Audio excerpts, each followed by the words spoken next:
আসসালামু আলাইকুম। আজকে ঘরে থাকা কিছু সামান্য মশলা দিয়ে চিকেন রোস্ট রেসিপি করব। তো চলুন শুরু করে নেই ভিডিওটি। আমি এখানে প্রথমে পাকিস্তানের যে মুরগিটি আছে দুইটি মুরগি নিয়েছি। এখানে কেটে ধুয়ে পরিষ্কার করে ভালোভাবে পানি ঝরিয়ে নিয়েছি। এখন এখানে দিয়ে দিব পরিমাণ মতো লবণ, হাফ চা চামচ মরিচের গুঁড়ো আর সামান্য একটু জর্দার রং। ভালোভাবে হাতে মেখে নিব।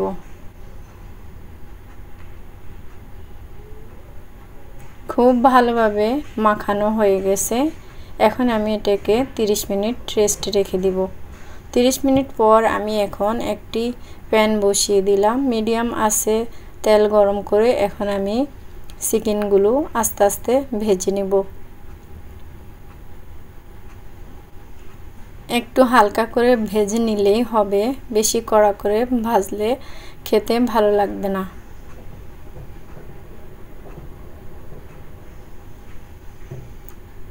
এখন আমি একটু অল্প অল্প করে 4 পিস এরকম করে আমি ভেজে নিব সবগুলো মুরগি। বাকি মুরগির পিসগুলো ভাজা হয়ে গেলে এখন আমি তুলে রেখে দিব একটা সাইডে।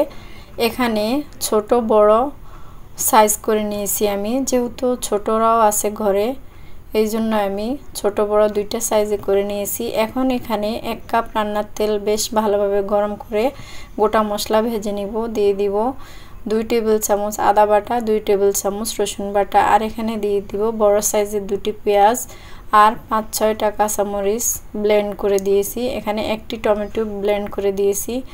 তারপর দিয়ে দিলাম এখানে 1 কাপ টক দই, 1 কাপ বাদাম বাটা। এখন দিয়ে দিব হাফ কাপ লিকুইড দুধ। দিয়ে দিব পরিমাণ মতো লবণ, 1 চা চামচ মরিচের গুঁড়া, 1 চা চামচ জিরার গুঁড়া, 1 চা চামচ ধনে গুঁড়া, 1 চা চামচ গরম মশলা গুঁড়া। এই মশলাটা খুব ভালোভাবে কষিয়ে নিতে হবে।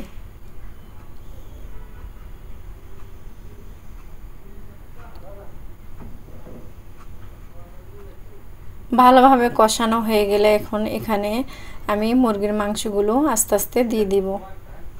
এখানে খেয়াল রাখতে হবে মশলাটা যেন নিচ থেকে লেগে না যায় আর পুড়ে যেন না যায়, তাহলে কিন্তু খেতে ভালো লাগবে না।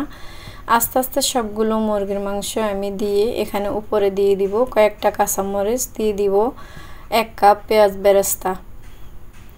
আর এই পেঁয়াজ বেরেস্তার সাথে কিছুটা চিনি মিক্স করে নিয়েছিলাম আমি, যাতে এটা মুসমুসে থাকে। এখন ভালোভাবে নেড়ে ছেড়ে দিব। এখন বাকি দুধটুকু দিয়ে দিব। এখানে হাফ লিটার দুধ আছে, বাকিটাও দিয়ে দিলাম। আর এখানে দিয়ে দিব সামান্য একটু টেস্টি সল্ট, দিয়ে দিব স্বাদের ব্যালেন্সের জন্য হাফ চা চামচ চিনি, আর দিয়ে দিলাম 1 টেবিল চামচ ঘি। এখন আমি 10 মিনিট মিডিয়াম আঁচে রান্না করে নিব, নেড়ে ছেড়ে খুব ভালোভাবে।